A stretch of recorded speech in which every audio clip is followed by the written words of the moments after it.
I'm skeptical of Gotham Knights, and I have been since it was announced. This is the latest game from Warner Bros. Montreal, the studio that previously did Batman Arkham Origins, and it's been in development for a good long while. We've heard rumors about it, and recently we've seen gameplay reveals, open world reveals, we've seen designer discussions with actual developers on the team. We've gotten a ton of info on it, but I'm still not sold. And in this video, I'm going to explain why I'm not sold on it and why I think you should apply skepticism with regards to not just this game, but every other game that's slated for release in the near future and even the far distant future, because skepticism is the one thing that can prevent you from being horribly disappointed by games that break promises, overhype, and underdeliver. And let me be clear, this isn't cynicism. This isn't being needlessly negative or just trying to poke holes in things for the sake of poking holes in them. It's simply withholding judgment until there is sufficient evidence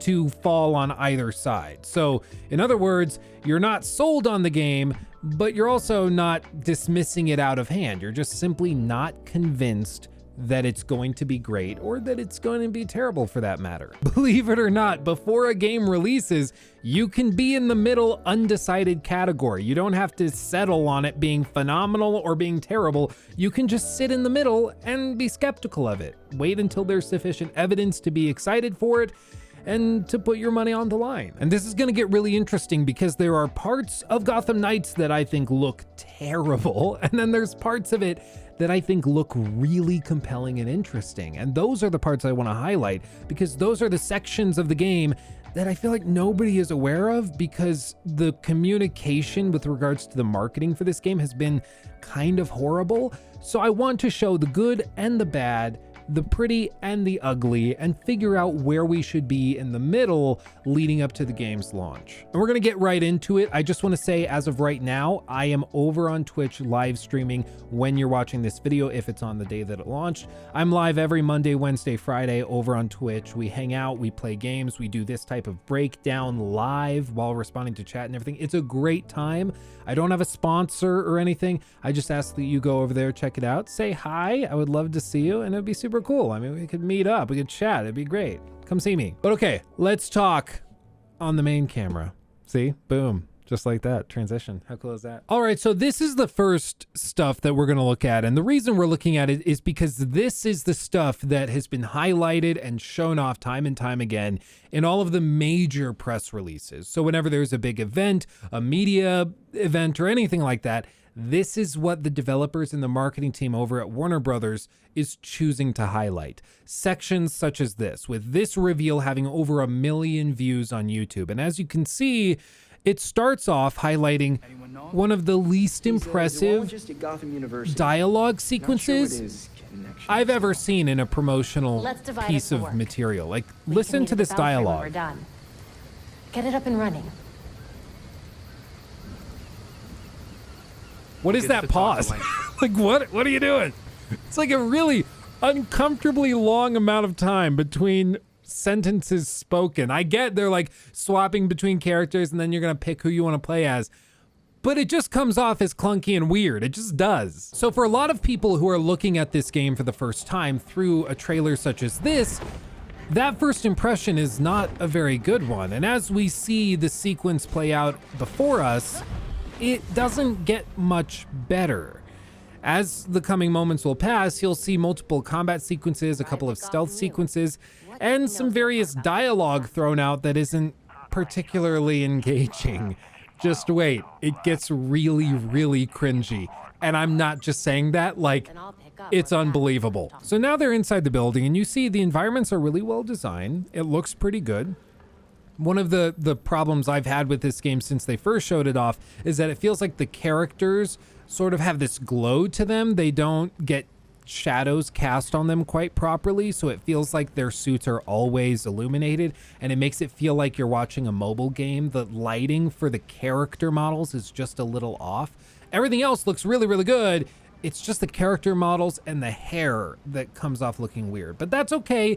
A game doesn't have to have photorealistic graphics to be worth playing. Obviously, there's some phenomenal games out there that aren't photorealistic, but it is something to notice. It is jarring and it doesn't look quite right. Now, in case you weren't aware, this game is actually based off of the New 52 series of comics, which, real quick, let me show you. I actually have these right here, and I've been working my way through them in preparation for this game's release, specifically to have done my homework and be able to talk about it intelligently. See, if you guys think like YouTubers, okay, maybe most YouTubers, you guys think that I just like sit around and play video games all day, I actually put some effort into these videos, believe it or not, including research on the lore. And in this game in particular, it's all about the Court of Owls, which is in Volume 1. And if you haven't read these, I highly recommend it. They are very, very good. But the reason I bring that up is because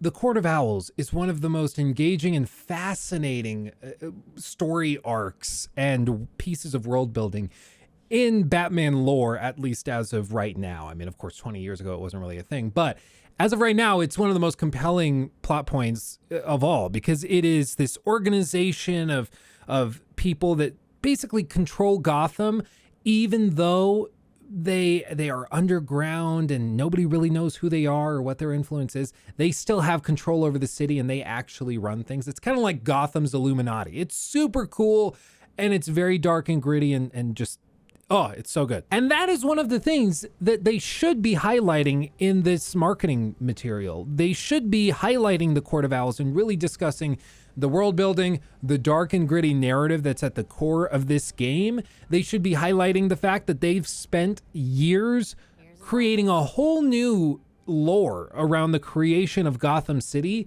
to better reflect the Court of Owls plotline. They've done a ton of work, narratively speaking, to make this game unique and stand out and phenomenal in its own way. But nobody knows that because it's only been discussed in developer interviews like this with Christoph McMahon and this individual. I was waiting for the nameplate, it never came up.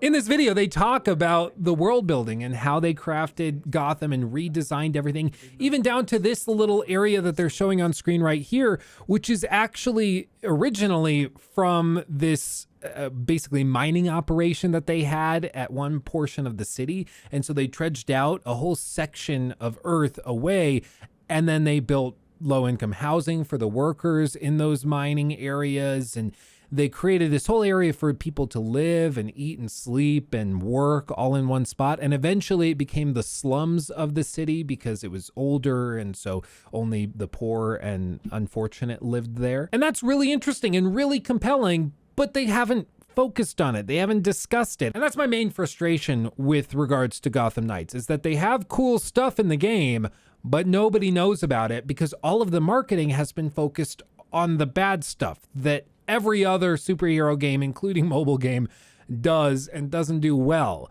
So it puts this game into that category with the other kind of crappy superhero games, instead of letting it stand on its own and be highlighted for what it's doing really well. But you see, this is part of healthy skepticism, is that I looked at the game as it initially stood and I wasn't impressed. I was like, is this really all there is to it? And then upon further investigation, I discovered that there's a lot more to this game than initially meets the eye. In fact, there's a lot of stuff here that I would say warrants excitement and interest. It's compelling and worth checking out. I didn't immediately dismiss the game as horrible because parts of it looked bad, because the graphics were iffy, because the menu system looks like it's straight out of a Switch game.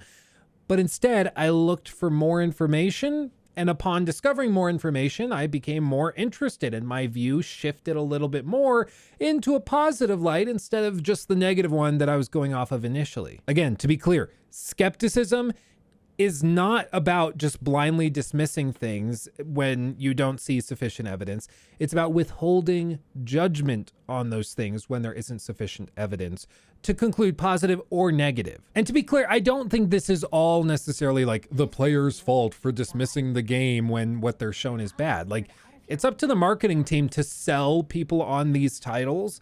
And so if they do a bad job of it and what they show off turns people off, that's not the player's fault. Like, the player is just reacting to what they've been shown, and if the stuff that's been shown is crappy, that like they're gonna conclude that the game is crappy. But in an ideal world, we would withhold judgment until there's enough evidence to conclude it. And ultimately, you can only really conclude decisively whether or not a game is good when the reviews have come out from a trusted reviewer or critic that you tend to agree with and you tend to think in similar ways, or when you just play the game yourself. But just as soon as I'm feeling optimistic about the game by looking at the story and the work they've done there, I see sequences like this in big press releases that they've shown off. This is supposed to make me hyped on the game. Look at these enemies and tell me this doesn't just feel like people, like the Lost Boys from Hook were transported into another universe, or like it's a knockoff Watch Dogs 2. It just looks cringy and awkward. And just wait until you hear some of the dialogue they say during combat. It's like actually unbelievable. Okay, okay, listen to this. Okay, that guy's upset that the fire alarm's going off. He's telling him shut it off. It's hard to torch it when there's fire alarms. Just wait till you hear what this next one says, though. You ready? You ready? It's so stupid. Fire alarm! Die! Okay. She's smashing a fire alarm. Die, die, die. Okay, maybe she's not all there. You deserve a break. It happens. You deserve a break. Haha, so witty. Quiet. Watch this one. This one's unbelievable. I couldn't make this up. The average temperature of something lights on fire is between 424 and 475 Fahrenheit. The average temperature at which something lights on fire is between 425 475 degrees Fahrenheit. What? When I heard this on stream, when we were watching this for the first time, I had to rewind it because I thought I misheard it. They actually wrote in for these brutes to like comment on the burning temperatures of paper and books and objects in the place they're torching. Like, why? Why? That's what I want to know. Why? Somebody had to write that and say, we're going to have the brute who's torching the building do this. And then they had to have other people say, that's so funny. You should do that. That makes me question this whole thing. Because again, if they were willing to do this type of stupid dialogue for somebody as small and non-impactful as a casual brute that you encounter for a quick stealth kill, then what the hell else did they do for the rest of the story? You know, this is the type of thing that really makes people question the quality of the game's writing. And it's made all the funnier because the other characters, specifically the dudes, like again, why are some yelling smashy, smashy, smashy, and then others are commenting on the burning temperatures of objects? Like what? And hey, it's a babe and a baby. Hey dude. Hey, dude, he just got up from a nap. His eyes look so tired. Say hi, dude. Say hi. Can you say hi to everybody? Want to say hi? Say hi, dude. Hi. Oh, you were sleeping on the side. Oh, it's all red. Oh, you're so toasty. He's skeptical of the game, too. Oh, that was great. Fun little visit from the family. Anyway, this is what's really conflicting about this game from what they've shown off so far, is that parts of it look really, really good. And parts of it make me think, oh, this could be something really fun and interesting. And then other things they show off are just mind-bogglingly stupid. So this is probably the most memeable section of what they've shown off. Basically, they're showing off some Robin and Red Hood gameplay. The combat looks fine. It's a little light and not super punchy, but you know what? It's serviceable, and I think this could definitely be fun. I have nothing against this. But this is what's memeable. It's a gravity, like, shift dimensional, whatever, rift jump. All I see when I look at it is like somebody propelling themselves with farts that rip space-time. It reminds me of the Fractured But Whole, where like you use farts to navigate space-time. And now that I've seen it, I will never unsee it. So like, is the game gonna be bad because of that? No, of course not. But it just is one more weight on that side of the scale that makes it lean towards weird and cringy than it does actual like dark, gritty, interesting and compelling gameplay and stories tied together. It just is a ding against it effectively. And bear in mind, this is cooperative gameplay. So you see them playing together and you see like Red Hood kind of glitching around a little bit as they show this off. And I get it. It's a work in progress build. But again, they chose to show that footage instead of other footage. That was the best that they had. And so to show the best that you have and it still be kind of buggy and having issues, it just doesn't look very good. And before somebody says it, yes, I do appreciate being honest and real with the gameplay that you show and not pretending as though the game is better than it is or is more polished than it is. Nobody wants another Cyberpunk situation. So it's nice to see gameplay that has actual problems and things present within it. Or I guess it's not nice to see it, but it's better than being lied to. But as we learned recently with Saints Row, the early impressions ended up being mostly correct with that game. People saw it early on and were like, hey, it looks like there's some pop in, there's some jitter, there's some bugs, there's issues here. And this is what they chose to show off. So are they just being candid with us, or is it that the game is just so buggy that even by cherry picking, they still cherry pick sections that have bugs in them because there's so many, they just can't avoid it? And it turned out to be the latter. It turned out that even cherry picking the best sections for preview event footage, there were so many bugs present in the game that they still found their way into the cherry picked sections. And so where do we land after all of this? Where do we land after looking at some gameplay, looking at developer preview events and interviews? What does this tell us about Gotham Knights? And to me, it's fairly straightforward. There are mixed messages here. There are multiple paths you could take, but there isn't one clear conclusion to be drawn. And because the evidence is so conflicting, there's parts of the game that look really compelling and interesting, such as the Court of Owls storyline, the re-envisioning of Gotham that they've done, the careful world building that they've done. But then there's also other sections that are just downright cringe, like the thug that's commenting on a weird chemistry fact that would be out of place even in a 9th grade chemistry classroom. Like, there's conflicting things. So in the end, we're kind of left in the middle without a clear conclusion to be drawn.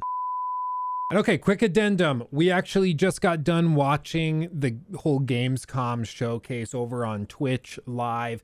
It was a fun time. Thank you everybody who showed up to hang out with me live during that showcase. But during the showcase, they revealed some more information about Gotham Knights, including a new trailer and a new release date that was not expected on my part. Including this little bit, we see a very sassy Harley. And then we also get shown Clayface, we get shown Dr. Mr. Dr. Freeze, and a bunch of other stuff related to the Court of Owls and everything else. This trailer is way better than anything else that they've shown up to this point, as far as I'm concerned. It's dark, it's gritty, it focuses on the story, it shows villains that we're familiar with. This can sell the game. This will get people hyped. This trailer is so much better than anything they've shown off yet. If they had just started with this, I wouldn't have had as many concerns.